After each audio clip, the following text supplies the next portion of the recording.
Welcome to day 117. Today we're going to be talking about the remaining of 2 Samuel chapter 12 to chapter 14.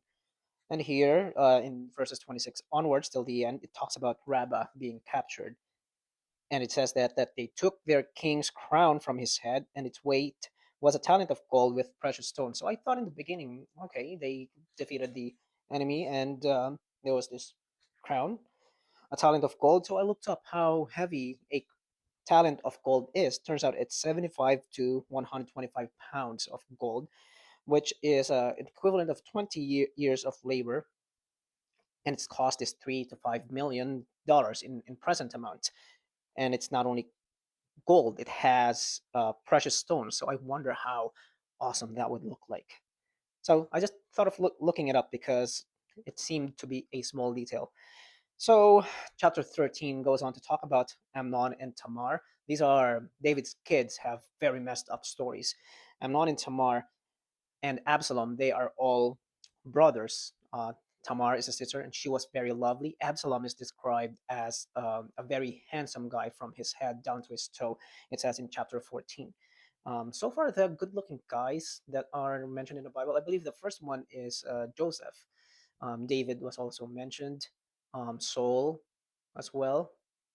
Ananias wasn't mentioned in the New Testament. Anyways, so it says here that Amnon, the son of David, loved Tamar. A lot of incest here in the Old Testament as well. And that's the word it says, loved, but instead it's not love as we go on and learn about the story.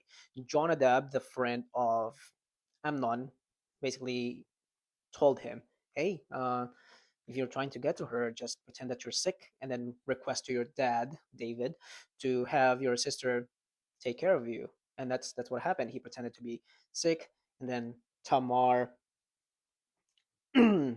took care of him, and then that's when he took advantage of him. He said here, "Come, lie with me, my sister." Such a a lot of messed up stories here in the Bible. And so after they have done it, Amnon, his love, quote unquote love, turned become hatred. It says that his hatred, he hated her, was greater than the love that he had for her in the beginning. What a messed up guy, Amnon. And so Tamar mourned, put ashes on her head, put robe of many colors, wept bitterly. And so Tamar remained desolate in her brother Absalom's house. Comment here from Evidence Bible. Human love is often selfish and shallow. It is common to hear of a man loving, quote unquote, loving a woman, but killing her because of jealousy. If he can't have her, nobody can. What a contrast to the love of God expressed on the cross. And I have here questions and objections. Why did God give us sexual desire, lust, if it's bad? There is a difference between lust and sexual desire.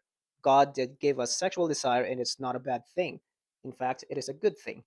How else would we be attracted to a prospective spouse, and why would we even procreate if there was no desire? So, what is the difference between sexual attraction and lust? One dictionary says that lust is uncontrolled illicit sexual desire or appetite, lecherousness, or to put it another way, lust is pornography of the mind. How then do we know the difference between quote unquote looking and lusting? The answer is to listen to your God given conscience. It will tell you if you have a mind to listen. There is nothing wrong with simply seeing someone and having the automatic thought that she is attractive. But that is different from then formulating sexual thoughts about that person to lust for her. In case you are having trouble hearing from your conscience, here is another clue to help you. How would you feel if your spouse was doing that behavior? Would you mind it if she was entertaining lustful thoughts for other men, having sexual fantasies about someone other than you? We often have a hard time seeing wrong behavior in ourselves, but have no trouble seeing it in others.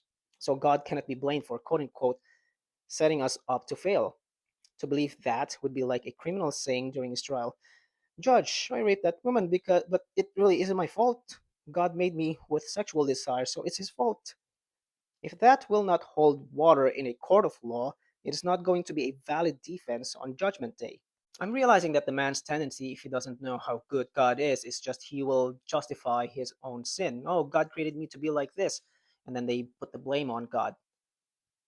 What I learned from the story of Job as well. But a what pleases God, those who truly know him and understand him. Jeremiah 9:23-24. But let him who boast about this, that he has the understanding to know me, that I am the Lord who exercises justice, kindness, and righteousness in earth. And so we are confronted with two options. Um, we either justify ourself before God, or we justify God before man.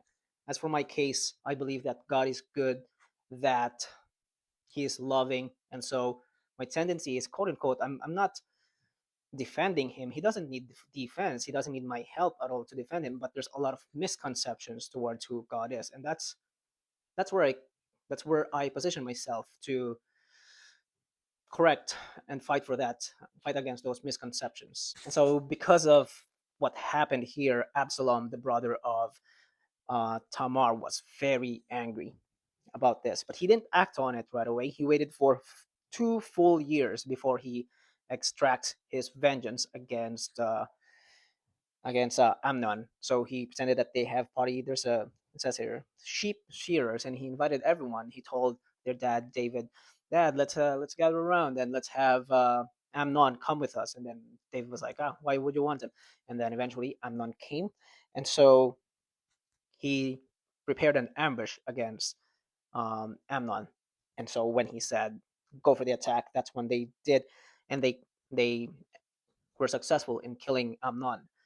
And then they dispersed, and the news came to David saying that everyone of your sons is dead. And I thought this part here was funny. And then David tore his robe because he thought he lost everyone already. And then someone said that, no, not everyone's dead. Only Amnon was dead. So I thought, what's up? What's up with that? I mean, it's not funny, the killing part, but it just shows how the tiny details is what I'm appreciating here in the Old Testament.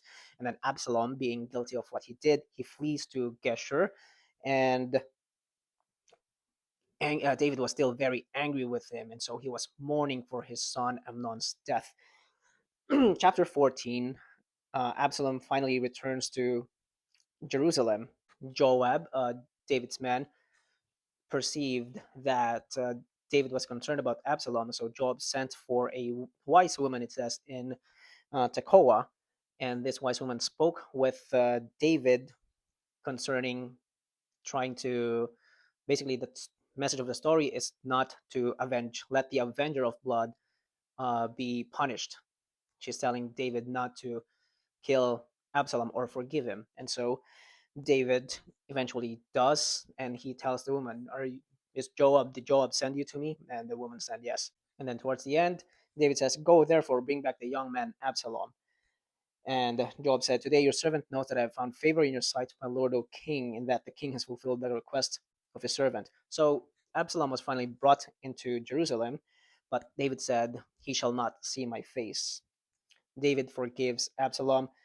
So this is the part where it says that Absalom has good looks. From the sole of his foot to the crown of his head, there was no blemish in him. Wow, good for him.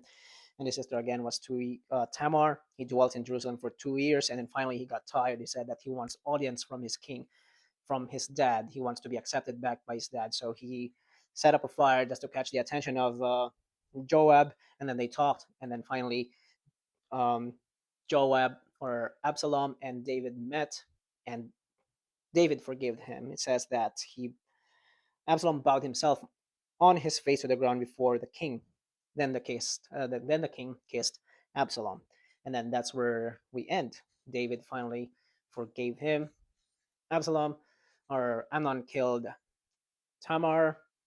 Absalom kills Amnon, and Absalom flees for 2 years, comes back, and then he's forgiven. But we'll see that this Absalom guy is not as good in his character in comparison to his looks. Not that I'm hating on him, or not that I'm. Anyways, um, I think that's it. Thank you so much for your time. I truly appreciate you. My hope, my prayers that you would seek God daily through Bible reading, and for you to read the interesting parts of it. And please take very good care of yourself. Bye bye.